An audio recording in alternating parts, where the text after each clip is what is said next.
सभी लोगों का हमारे YouTube चैनल कृष्णा फाउंडेशन में बहुत बहुत स्वागत है, अभिनंदन। यदि आपने अभी तक हमारे इस चैनल को सब्सक्राइब नहीं किया है और बेल नोटिफिकेशन ऑन नहीं किया है तो वो अवश्य रूप से कर लें, ताकि सबसे पहले आप हमारी वीडियो पा सकें और कमेंट में आप आंसर दे सकें और यहाँ से आप विजेता घोषित हो सकें। धनराशि यहाँ से भाग्यशाली को भी दी जाती है, यानी कि जो विजेता होते हैं उनको भी धनराशि मिलती है और जो भाग्यशाली होते हैं उनको भी धनराशि दी जाती है। तो हम आज सबसे पहले आप सभी लोगों को महालक्ष्मी व्रत की, आज महालक्ष्मी व्रत का पर्व है और इस पर्व की बहुत बहुत बधाई देते हैं, बहुत बहुत शुभकामनाएं देते हैं। माता लक्ष्मी आप सभी लोगों पर कृपा बनाए रखें। तो आज हम प्रश्न करेंगे और प्रश्न के बाद हम आपको आज महालक्ष्मी श्री महालक्ष्मी की कुछ कथाएं हैं, छोटी छोटी 2 कथाएं हैं, उन कथाओं को सुनाएंगे। तो आज का जो प्रश्न है वो ये है, पितृपक्ष का समापन कब होता है? पितृपक्ष का समापन कब होता है? ये तो रहा आज का पहला प्रश्न। दूसरा प्रश्न थोड़ी देर में, ठीक है। तो आज हम इस पर्व के शुभ अवसर पर आप सभी लोगों के लिए एक छोटी सी 2 कथाएं लेके आए हैं और इन कथाओं को बारी बारी से समझाएंगे, बताएंगे। और समझना, किसी भी कथा से, किसी भी कहानी से हमें सीख अवश्य रूप से लेना चाहिए। सबसे पहले बताएंगे महालक्ष्मी व्रत अश्विनी मास के कृष्ण पक्ष की अष्टमी तिथि के दिन प्रदोष काल में मनाई जाती है। यानी महालक्ष्मी का व्रत अश्विनी मास के कृष्ण पक्ष की अष्टमी तिथि के दिन प्रदोष काल में मनाई जाती है। नहीं मनाया, ये पर्व जो है वो प्रदोष काल में मनाया जाता है। तो कथा है पौराणिक काल में, यानी महाभारत के समय का। महाभारत के समय में हस्तिनापुर की महारानी गांधारी, हस्तिनापुर की महारानी गांधारी ने महालक्ष्मी व्रत का आयोजन रखा। उस आयोजन में देवी कुंती को छोड़कर नगर की सभी स्त्रियों को निमंत्रण भेजा, लेकिन देवी कुंती को निमंत्रण नहीं भेजा और अपने पुत्रों को आदेश दिया। 100 कौरव, गांधारी के 100 कौरव थे, 100 पुत्र थे, 100 पुत्रों को आदेश दिया। सभी ने महल के मध्य में, सभी ने 100 के 100 पुत्र ने, एक एक पुत्र ने महल के मध्य में मिट्टी के हाथी की स्थापना की। ये बात जब माता कुंती को पता चली तो वो उदास हो गई। जब वो उदास हो गई तो अर्जुन ने देखा कि माता कुंती जो है वो उदास है। तो अर्जुन ने माता कुंती से पूछा, माता आप क्यों उदास हैं? तो माता ने सारा वृत्तांत अपने पुत्र अर्जुन को सुनाया। तो अर्जुन ने कहा, माता आप पूजा की तैयारी करो, आप इतना चिंता क्यों होती हैं? मैं अभी पिता इंद्र के पास जाता हूँ, वहाँ से जीवित हाथी ऐरावत को लेके आता हूँ, आप उसकी पूजा करो। तुरंत अर्जुन गए, अर्जुन स्वर्गलोक गए, स्वर्गलोक से जाकर के ऐरावत हाथी को लेके आए। ऐरावत हाथी को जब लेके आए तो ये बात महल तक पहुंच गई, गांधारी तक पहुंच गई, सब स्त्रियों तक पहुंच गई। सब लोग दौड़े दौड़े आए माता कुंती के पास, क्षमा याचना मांगी। क्षमा याचना मांगने के बाद सभी ने उस जीवित हाथी ऐरावत की पूजा की और माता कुंती ने सभी को क्षमा कर दिया। अब हम ये भी बताएंगे आपको कि महालक्ष्मी जो व्रत है वो माता लक्ष्मी गज पर यानी हाथी पर बैठी हुई लक्ष्मी का पूजन किया जाता है। इसीलिए माँ लक्ष्मी व्रत का आयोजन बड़े धूमधाम से मनाया जाता है। उसकी कथा भी मैंने आपको बताई। अब इसका महात्म क्या है, इसका जो महात्म है, इस महात्म कथा को भी सुनना बहुत आवश्यक है। आवश्यक इसलिए है कि कोई भी कथा है, हमारे जीवन में कथाएं कहानी कुछ प्रेरणा देती हैं, तो उस प्रेरणा को सीखने के लिए, उसको जानने के लिए हर कथा को श्रवण करना बहुत ज़रूरी होता है।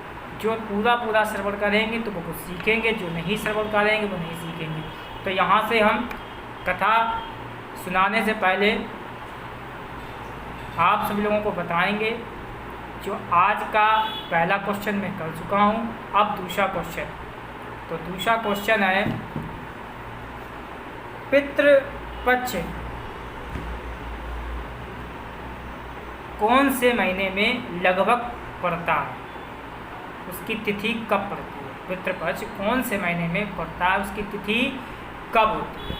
आपको ये दोनों आंसर कमेंट बॉक्स में देना। और हाँ, अभी बने रहिएगा, अभी श्री महालक्ष्मी व्रत की महात्म कथा को सुनिए।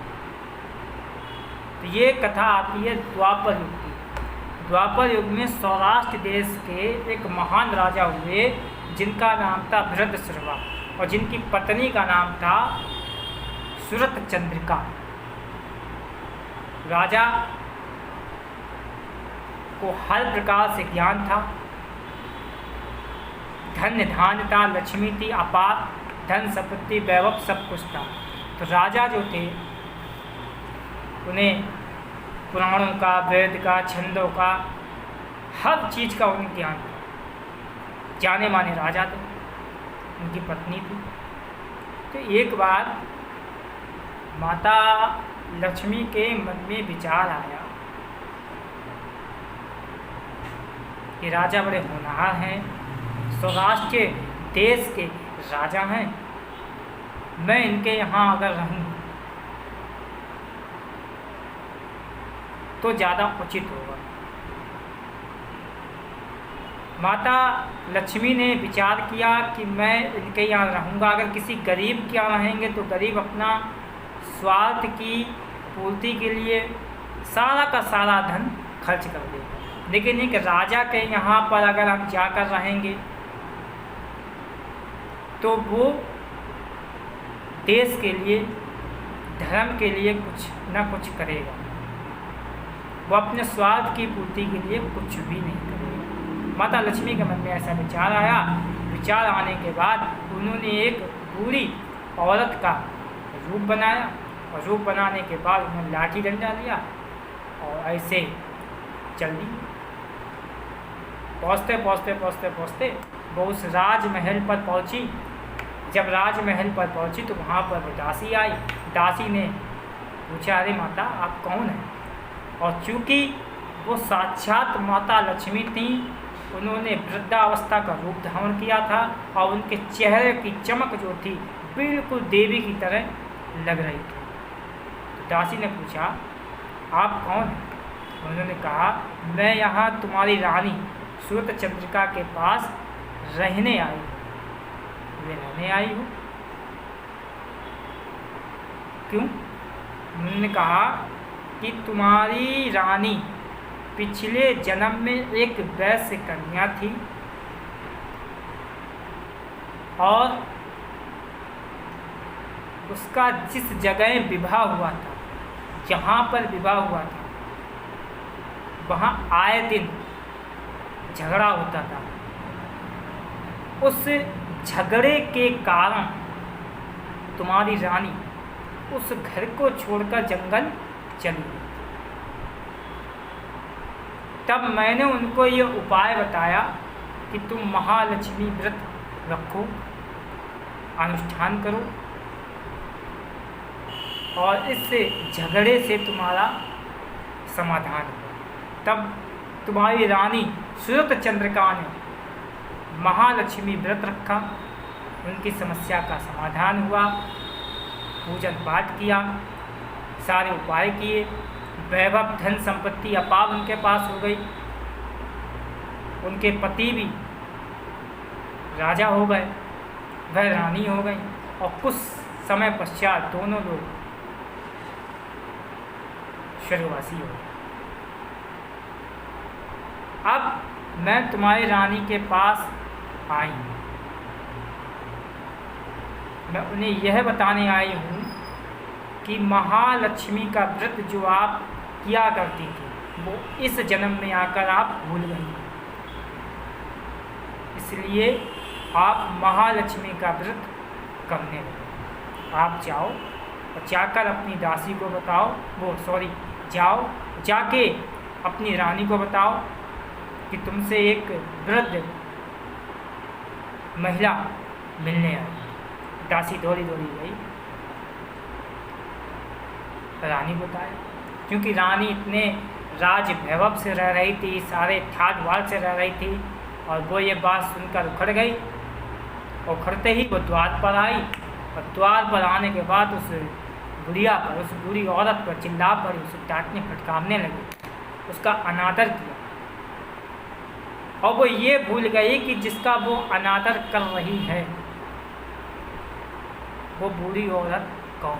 वो साक्षात महालक्ष्मी है, जो उसे महालक्ष्मी व्रत करने का उपाय देने के लिए और साक्षात उसके घर में रहने आई।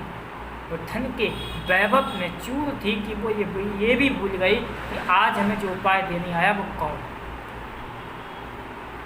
माता लक्ष्मी ने अपना अनादर समझा, और अनादर समझकर वो वहाँ पर 1 मिनट में रुकी, वहाँ से लौट गई। जब वो लौटने लगी उस राजमहल से, तो रास्ते में उसकी पुत्री मिली। उस सूरत चंद्रिका की रास्ते में पुत्री मिली, और पुत्री को सारी की सारी बात माता लक्ष्मी ने बताई कि मैं ऐसे ऐसे तुम्हारे राजमहल गई थी, तुम्हारी माता के पास गई थी, उन्होंने मेरा अनादर किया, मैंने उनको सब कुछ बताया, लेकिन उन्होंने मेरी बात कुछ नहीं कहा, कुछ नहीं मानी, और मुझे वहाँ से भगा दिया। उस रानी की पुत्री का नाम था सांबबाला। सांबबाला ने अपनी माता की तरफ से उस बुरी औरत से माफ़ी मांगी और कहा, मैं अपनी माता की तरफ से आपसे माफ़ी मांगी, आप मुझे बताइए कि महालक्ष्मी व्रत कैसे किया जाता है, उसका महत्व क्या है, मैं करूँगी उस व्रत को। उस बुरी औरत ने कहा कि महालक्ष्मी व्रत को किसी भी महीने के प्रथम गुरुवार को किया जाता है। उस महालक्ष्मी व्रत को महीने के प्रथम गुरुवार को किया जाता है, 8 गुरुवार को ये व्रत किया जाता है, और इस व्रत को आप 8वें गुरुवार पर उद्यापन करके समाप्त कर सकते हैं। और साथ ही साथ अगर आप इसे लगातार करना चाहते हैं साल में, तो आप इसको सालबंदी कर सकते हैं। उसकी इस बात को सुनकर सांबबाला ने विधि विधान से पूजन किया, महालक्ष्मी का व्रत रखा। महालक्ष्मी का व्रत रखा तो उसका विवाह एक ऐसे घराने में हुआ जो कि राजा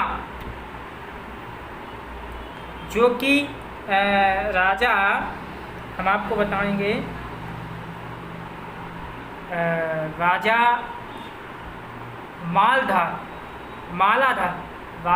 मालाधर से उसका विवाह हुआ।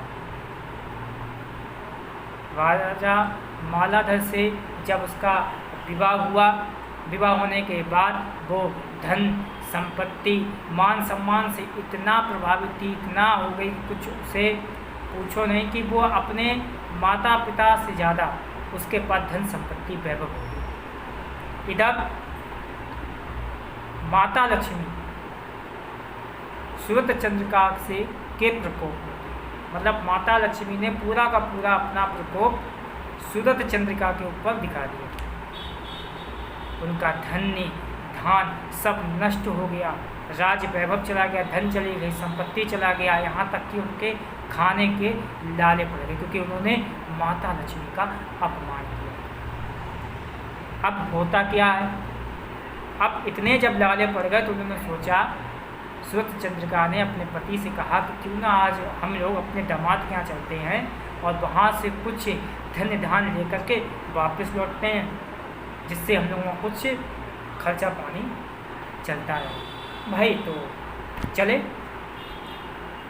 रास्ते में एक तालाब मिला, उस तालाब पर वो पानी पीने के लिए रुके तो वहाँ पर उनकी पुत्री की कुछ दासियों ने जब सांबबाला के पिता को देखा तो वो बोली, अरे ये तो उनके रानी सांबबाला के पिता नजर आते हैं, उनकी माता पिता हैं। उन्होंने उनसे जाके परिचय किया, पूछा आप कौन हैं, उन्होंने अपना परिचय दिया।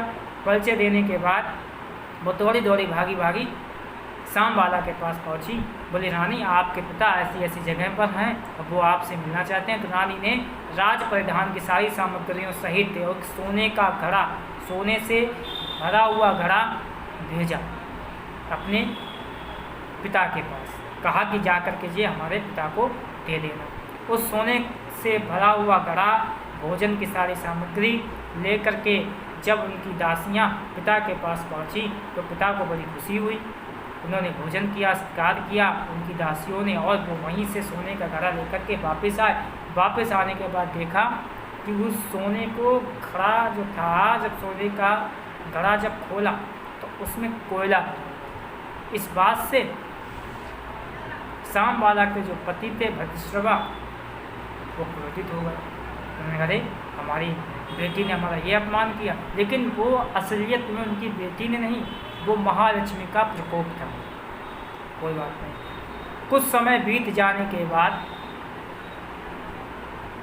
रानी सूरत चंद्रिका ने कहा कि मैं अब स्वयं चलकर अपनी बेटी सांबबाला के पास जाऊंगी। उन्होंने ये निश्चय बनाया, समय निश्चित बनाया, और समय बनाते ही वो चल दी। और जाने के बाद रानी सांबबाला के यहाँ उनकी माता पहुँची। संयोगवश रानी उस दिन गुरुवार था और वो अपने व्रत का उद्यापन कर रही थी, व्रत रखे हुए थे। उन्होंने अपनी माता का सम्मान किया, सत्कार किया, और माता से भी कहा कि माता आप महालक्ष्मी का व्रत रखें, पूजन पाठ करें, जो आपकी धन संपत्ति चली गई है वो धन संपत्ति वैभव आपको सब लौट आएगा। आप उसने सांबबाला ने वो सारा वृत्तांत संक्षेप में अपनी माता को बताया कि आपने आई हुई बुरी माता का अपमान किया। उन्होंने सारी की सारी बात बताई। उस सारी की सारी बात बताने पर उसने व्रत रखा। व्रत रखने के बाद सूरत चंद्रिका फिर से धन वैभव से भरपूर खजाना उनके पास हो गया। माता लक्ष्मी की फिर से कृपा हो गई। समय बीतता चला गया। कुछ समय पश्चात रानी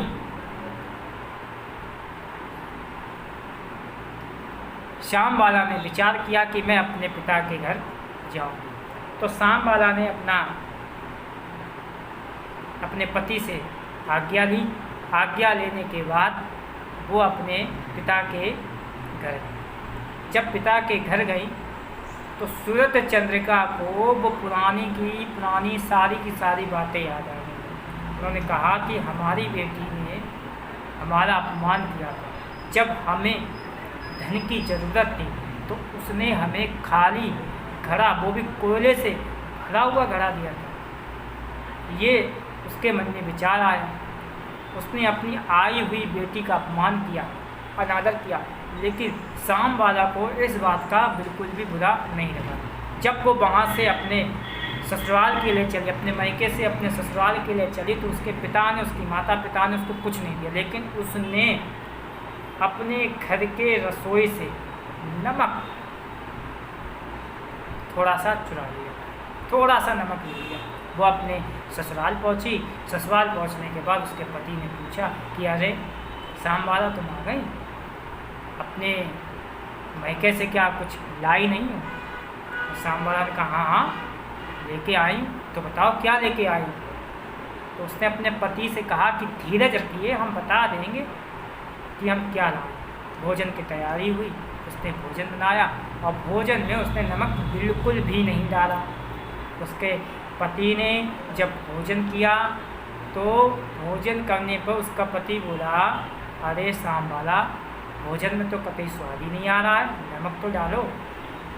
उसने नमक लिया और डाला, और जब नमक डाला तो उसको भोजन में स्वाद लगा।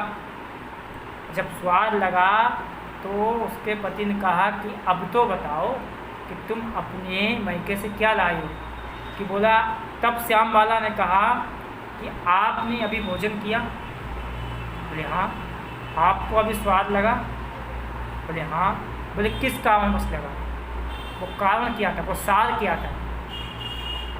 तो बोले वो तो तुमने नमक डाला। बस मैं अपने मैके से नमक लेके आई थी और भोजन बिना नमक के अधूरा है, तो वही नमक मैंने आपके में डाला और आपको स्वाद आ गया। मैं अपने मैके से नमक लेके आई। ये बात अच्छी तरीके से उसके पति को समझ में आ गई, और जब उसके पति को समझ में आ गई तो वो सारी की सारी बात समझ गया और उसने कहा अपनी पत्नी सामवाला से कि महालक्ष्मी का व्रत जो तुमने किया है और अपनी माता को बताया है, तो हमेशा ध्यान रखो कि व्रत से मिले फल को कभी भी भूलना नहीं चाहिए। और जब भी फल प्राप्त हो जाए, जो भी फल प्राप्त होता है, उसके बाद जिसके द्वारा होता है वो व्रत कभी भी भूलना नहीं चाहिए। उस माता को, उस माता लक्ष्मी को कभी भूलना नहीं चाहिए। जो लोग भूलते हैं, कुछ प्राप्त हो जाने के बाद ईश्वर को भूल जाते हैं, व्रत को भूल जाते हैं, उनकी यही दशा होती है जैसे तुम्हारे माता पिता की। इसलिए सदैव प्रभु की कृपा को भूलना नहीं चाहिए, और जो कहा गया है, जो कह दिया गया है, वो करना चाहिए। तो महालक्ष्मी व्रत का महत्व ऐसा है। अब यहाँ से हम यही बताएंगे आपको महालक्ष्मी व्रत को की कथा को 16 बार पढ़ा जाता है, और साथ ही साथ बाद में चावल और गेहूँ छोड़े जाते हैं। ये महालक्ष्मी व्रत का विधि है, विधान है। आपको ये कथा कैसी लगी, इस कमेंट बॉक्स में आप अवश्य रूप से लिखें। इसी के साथ साथ आप सभी लोगों को हमारी तरफ से प्रेम भरा राधे राधे। वीडियो को सब्सक्राइब करना बिल्कुल ना भूलें और नोटिफिकेशन को जरूर ऑन करें। श्री राधे राधे राधे।